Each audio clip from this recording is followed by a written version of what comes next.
Bom dia. Bom dia, senhores, senhoras, senhoritas, queridíssimos colegas de profissão, contabilistas do meu Rio de Janeiro, colegas presenciais aqui na nossa sala, colegas de casa.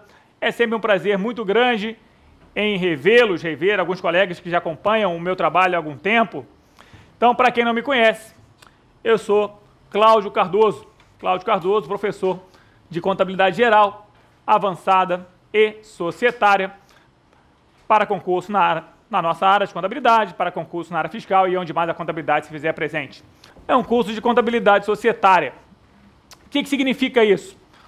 Um curso pautado na lei societária, na lei, como direi, a lei das SA, a lei 6.404 de 1976, e os comandos infralegais que a normatizam, notadamente os pronunciamentos técnicos do CPC, Comitê de Pronunciamentos Contábeis.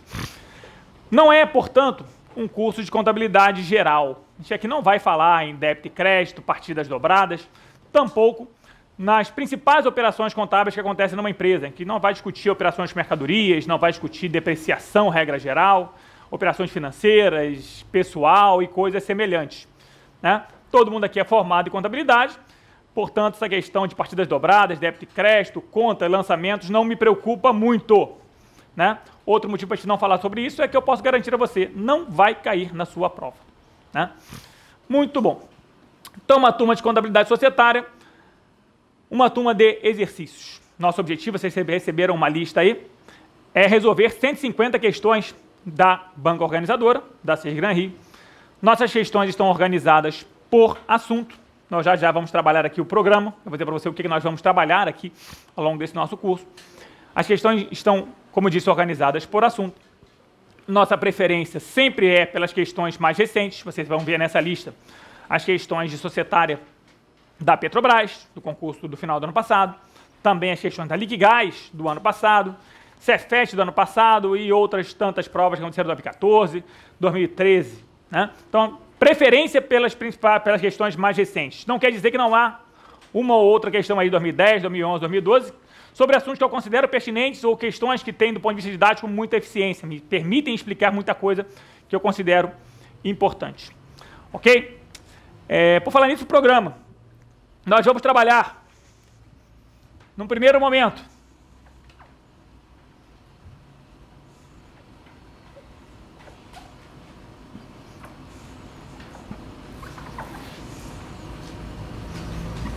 as demonstrações contábeis obrigatórias.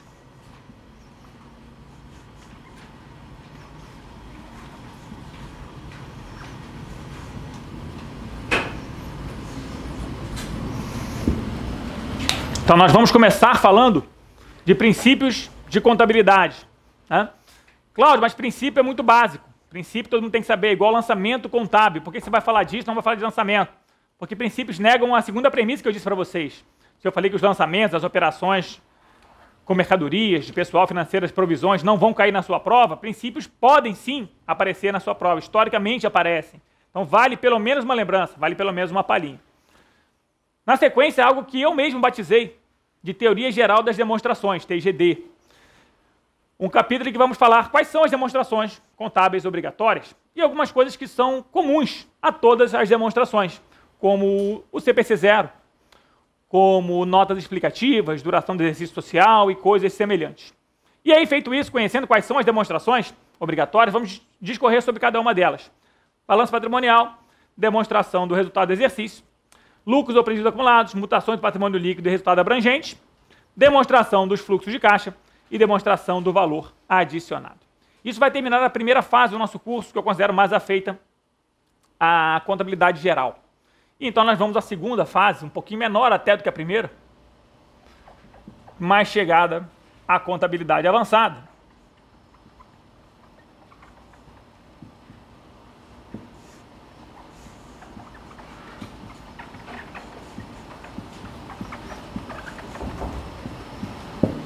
Em que falaremos sobre critérios de avaliação de participações permanentes, equivalência patrimonial e custo de aquisição, demonstrações consolidadas, CPC 36, E reorganização societária, com uma palhinha também sobre combinação de negócios, sobre CPC 15, então falar aqui especialmente sobre incorporação, fusão e cisão. Então esse é o nosso objetivo, esse é o nosso programa, o curso está organizado nesta sequência. E como eu comecei dizendo, o curso ele é pautado na lei societária.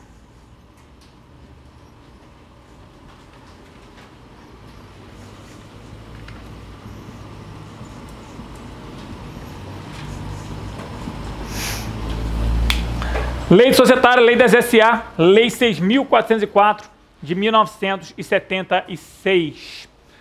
Seu trabalho ir ao site da Presidência da República, www.planalto.gov.br. planalto.gov.br. E então lá na busca por legislação, você vai buscar leis ordinárias. E por período, você vai selecionar o período de 1960 a 1980, que é a lei de 76. Lá você vai encontrar a lei das SA, 6.404, já atualizada. As duas mais recentes atualizações são aquelas que dão conta da convergência. Lei 11.638 de 2007 e Lei 11.941 de 2009. Então aqui você já encontra o texto atualizado. A lei ela é composta de 300 artigos, senhores, senhoras e senhoritas. E você vai ver o tempo todo eu aqui falando da importância de decorar, de saber como está escrito. Muitas vezes eu direi, e hoje eu falarei sobre isso, que você pode entender perfeitamente bem tudo o que eu explicar aqui na frente, toda a lógica, como é que funciona, mas se não souber como está escrito, não vai acertar a questão. Isso eu vou te provar ao longo do curso. Então, a lei, eu disse, tem 300 artigos. Mas peraí, Cláudio, são 8h30 da manhã, e você já está me dizendo que eu tenho que decorar 300 artigos, é isso mesmo? Não. Não, porque eu sou um cara bacana. Gente boa. Se nossa prova fosse o BNDES, eu até diria mais ou menos isso. Tem que decorar tudo. Mas como a nossa prova é da BR, vamos para a vala comum da contabilidade. Quero de vocês apenas 10%. Apenas 30 artigos. Do 175 ao 205. Então você vai lá na lei, faz um Ctrl+C, Ctrl+V nesses 30 artigos, joga no documento Word, formata direitinho, se quiser aumenta ali a letra, né, para ficar um espaçamento melhor, para você poder ler melhor, e traz para a nossa aula. Traz para a nossa aula, porque à medida que o curso avança e eu vou trabalhando nas questões, eu vou citar aqui artigos e parágrafos que embasam as questões, você vai então marcando ali no seu material, no seu memento, o que eu já falei, o que eu não falei, e à medida que eu for falando sobre os assuntos, você vai lendo e tentando decorar aquele artigo, né? Claro que ler e decorar o artigo depois de explicado é muito mais fácil do que tentar decorá-lo a seco, tá? Então, ande com isso a tiracolo, leve para casa, leia no ônibus, leia quando for ao banheiro, bote embaixo do travesseiro, para quando você dormir, ver se entra por osmose também, né? Porque é importante você saber, de cima para baixo, de baixo para cima, de olho fechado, esses 30 artigos aqui. Quando nós chegarmos em avançada, eu vou pedir mais alguns, mas para a primeira parte do nosso curso, esses aqui são os suficientes. Perfeito? Pronunciamentos técnicos do CPC. Um problema muito sério para nós, né? Então, todo mundo sabe que a contabilidade passa por um processo de convergência que começou lá em 2007 e que nós já temos aí para mais de 40 pronunciamentos técnicos editados. E esse negócio cai em prova, né? Cada vez com mais frequência vem aparecendo em prova. Então, Cláudio, o que eu faço? Eu pego os 40 e poucos pronunciamentos técnicos CPC, imprimo eles todos e, como você mesmo disse, decoro todos eles? Pelo amor de Deus, não faça isso, né? Porque se você tentar fazer isso, você pode até conseguir. Talvez em 2 meses você consiga decorar os 40 pronunciamentos técnicos do CPC. De tudo que você decorou, talvez 10% você aproveite, e isso vai ter um preço.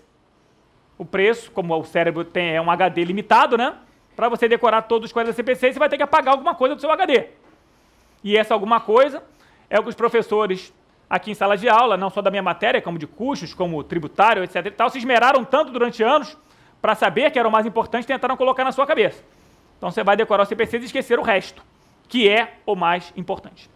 Bom, então como é que eu faço, Cláudio, sobre os CPCs? Primeiro, temos que saber quais são aqueles mais explorados pela banca. Isso veremos aqui ao longo do curso, né? Eu vou citar aqui os CPCs mais importantes. O nosso curso não tem por pretensão esgotar os CPCs, pelo menos trazer algumas questões aqui só de CPC, outras embutidas no contexto das demonstrações. Por exemplo, eu não posso falar de balanço sem falar em recuperabilidade, sem falar em ajuste a valor presente, em instrumentos financeiros e coisas semelhantes, né? Outras questões são apenas sobre o CPC, e nós vamos ter algumas também. Mas eu não vou ficar aqui discorrendo profundamente sobre cada um dos CPCs, porque a maioria do que está ali é mesmo decoreba. E para você, em termos de prova, quando souber quais são os CPCs mais importantes, o que você vai fazer é se concentrar nas definições. Todo CPC em seu início, ali, itens 3 até o 8, 10, alguns têm no apêndice. Tem as definições, sempre muito importantes em termos de prova. Vai se concentrar em algumas listas do que compõe o custo, do que não compõe o custo, listas de características, coisas como veremos aqui. E no mais, vai procurar identidades ao ler o CPC de maneira diagonal, né, aquela leitura rápida, diagonal. Vai ler o CPC buscando identidades com aquilo que você já ouviu em algum momento algum professor comentar em sala de aula. Sobre aquilo ali, você vai se debruçar mais, tentar decorar, conhecer um pouco melhor. Cláudio, e o restante não pode cair em prova?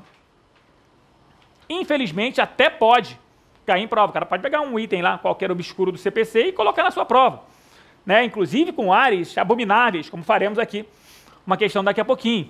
Essa é uma turma de exercício, mas não é bem apenas de exercício. A gente aproveita questões, às vezes, até muito simples, muito fáceis, para dar uma varrida, uma revisada naquele assunto inteiro, quando eu sei que aquele assunto é muito cobrado em termos de prova, e que tem mais coisa ali que pode aparecer. Para me apoiar, eu costumo utilizar os slidezinhos aqui, que eu vou passar em determinados capítulos, em determinadas questões. O nosso curso começa falando de princípios de contabilidade. Princípios que eram princípios fundamentais de contabilidade, mas que com a recente alteração na norma de princípios são apenas hoje princípios de contabilidade, não são mais fundamentais. Coisa curiosa, né? Bom, sobre princípios eu estava dizendo ainda agorinha mesmo, né? Antes do CPC 0, era pauta obrigatória, né? Era certo ter uma questão de princípios na sua prova. Hoje, você vai até ver, eu tenho duas questões aí mais recentes de princípios, as duas são até de 2014, mas não tem muito mais do que isso não, né? E tenho, ao contrário, mais questões do CPC 0. Então, creio que isso vem perdendo importância em detrimento do CPC 0, da estrutura conceitual básica, mas ainda pode aparecer. E, gente, não pode errar a questão de princípio de contabilidade, que a gente aprende na primeira aula na faculdade, né? Você pode errar débito e crédito, distrair na matemática, esqueceu a lógica de uma demonstração, mas princípio é leitura. Leu a resolução de princípios, decorou, acertou a questão. Não leu, não acertou, né? Simples assim. Então, princípios contábeis, proposições diretoras que norteiam a nossa ciência, né, estão enumerados na resolução de número 750 de 1993 do CFC. Né? CFC não é Cláudio Figueiredo Cardoso, é Conselho Federal de Contabilidade. Não fui eu quem escrevi os princípios. Resolução 750 do CFC, alterada recentemente, entre aspas, né, pela resolução 1282 de 2010. Então, novamente, você vai agora ao site do Conselho, www.cfc.org.br. Na busca lá por resoluções, como chave coloca o número 750 e você vai encontrar a resolução lá atualizada, né, o texto mais recente dessa norma. Vai também imprimir e decorar. Né? Não é muita coisa, tranquilinho, são acho que 10 artigos. Então, nada muito esquisito, nada muito difícil de decorar.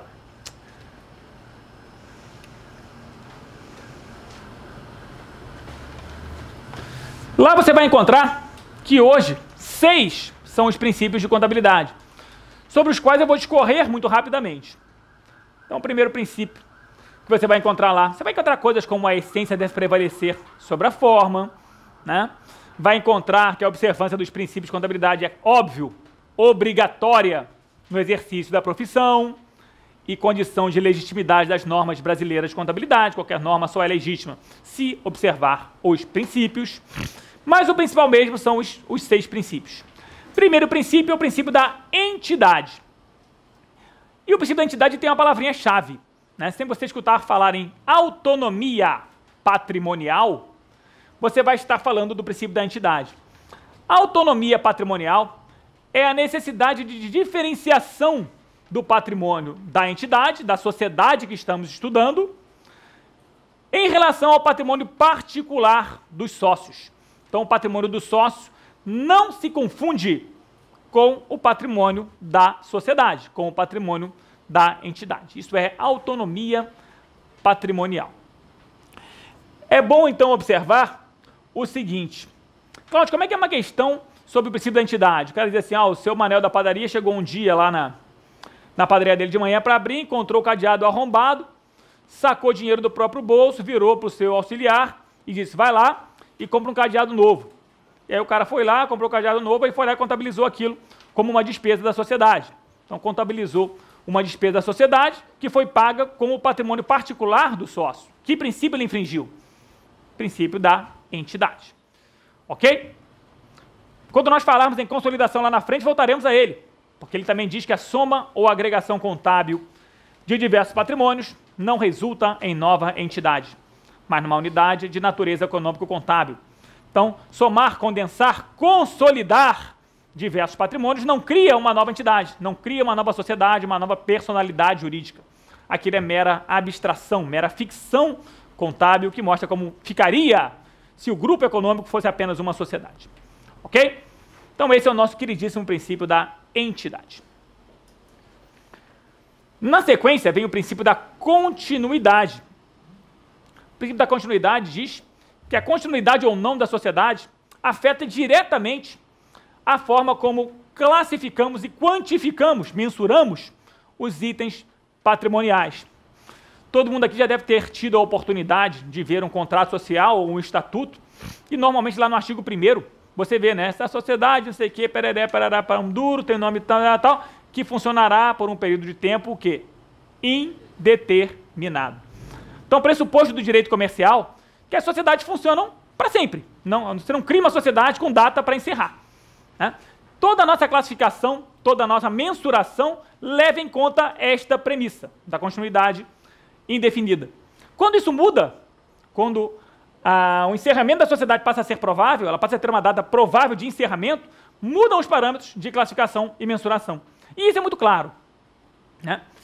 Quando eu quero encerrar uma sociedade, para falar só em SA, eu tenho que passar por um necessário processo de 3 fases. Né? Eu tenho que primeiro dissolver a sociedade, dissolução, né, que é o ato formal, quando eu lavro o termo lá, o documento, o distrato social.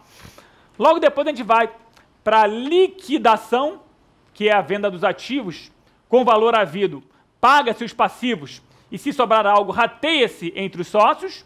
E aí, finda a liquidação, considera-se a terceira fase a extinção propriamente dita da sociedade. E mirando então na fase da liquidação, quando a sociedade, repito, vende seus ativos para com o valor havido pagar os seus passivos, sobrando algo repartir entre os sócios, pergunto às meninas. Meninas, o que é liquidação? O que é liquidação? Pode falar. Hein? Ninguém aqui sabe o que é liquidação. Claro que não, Cláudio. O Brasil está em crise, ninguém compra nada. Vamos lá, gente, o que é liquidação? Pode falar, meninas. É quase isso, né? Liquidação é comprar por um preço mais baixo algo que a gente não precisa. Né? Para vocês, meninas. Né? Comprar por um preço mais baixo muitas coisas, quantidade enorme de coisas que a gente não precisa só porque está barato. É exatamente isso. Brincadeiras à parte, mas trazendo a essência da coisa, na liquidação vocês compram mais barato, né? Então o cara vende mais barato. Então o que eu estou tentando te dizer é que se uma empresa está em liquidação, ela tende a vender seus ativos por um valor menor que o valor de mercado. E por isso ela deveria fazer uma redução ao valor recuperável desses ativos, reduzir o valor de seus ativos para o valor provável de realização. Também é verdade, então, que se a minha empresa tem direitos de longo prazo e ela resolve encerrar suas atividades em dia 31 de dezembro de 2015 ou 16, não existe horizonte de longo prazo para a minha empresa. E assim sendo, tudo que ela tinha de direito ou obrigação no longo prazo, ela tem que trazer para o curto. Concorda comigo? Então, a descontinuidade da sociedade afetando a maneira como eu classifico e a maneira como eu mensuro os meus ativos e passivos. O princípio da oportunidade, que é o próximo, também tem palavrinhas mágicas. A oportunidade está ligada a, tempestividade do registro contábil. E 2, a integridade do lançamento contábil. Então, os lançamentos contábeis devem ser feitos de maneira tempestiva, ou seja, no momento da ocorrência do fato gerador, nem antes, nem depois.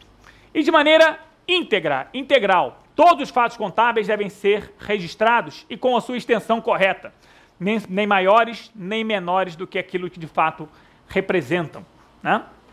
Então, registrar todos os fatos com sua extensão correta, no tempo certo, é o que determina o princípio da oportunidade.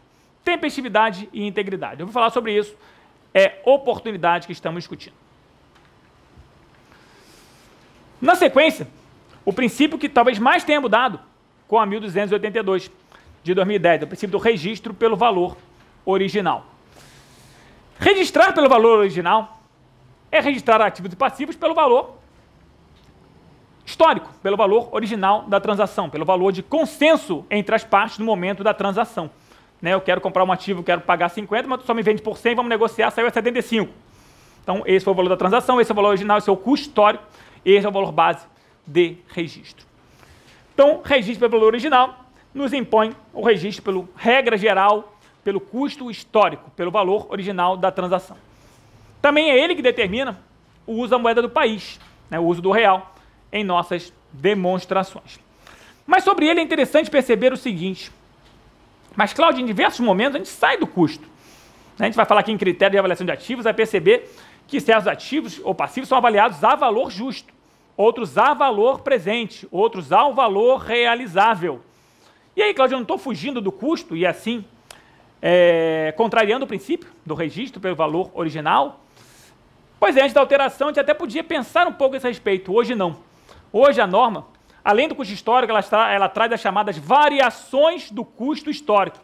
Valores que são admitidos como se custo histórico fossem, né, que podem ser utilizados, combinados entre si, de acordo com o que determina a norma. E aí você tem uma lista, né, a explicação, claro, lá na norma, do que é cada um deles. E lá você vai encontrar valor justo, valor presente, valor realizável, atualização monetária. Atualização monetária, Cláudio, espera aí. A atualização monetária, Cláudio, não era princípio de contabilidade? Era. Era do verbo não é mais. Então, a atualização monetária deixou de ser princípio com a 1282, foi rebaixada, né? Assim como o Botafogo, foi rebaixada a condição de variação do custo histórico dentro do princípio do registro pelo valor original. E por falar em variações de custo histórico, eu disse, né, tem uma lista então lá de quais são as variações. Muito cuidado com listas na hora da sua prova. Especialmente listas curtas, né, de 2, 3, e pior dos mundos, lista com 4 coisas. Né, porque quantas alternativas são mesmo em prova, gente? 5. Então qualquer lista com 4 nos possibilita fazer uma questão como a que veremos aqui daqui a pouquinho sobre o CPC 0. Indique das alternativas abaixo qual é aquela que indica uma característica qualitativa fundamental das demonstrações. E aí você vai perceber que você tem 4... Isso aqui é meu, pode facilitar.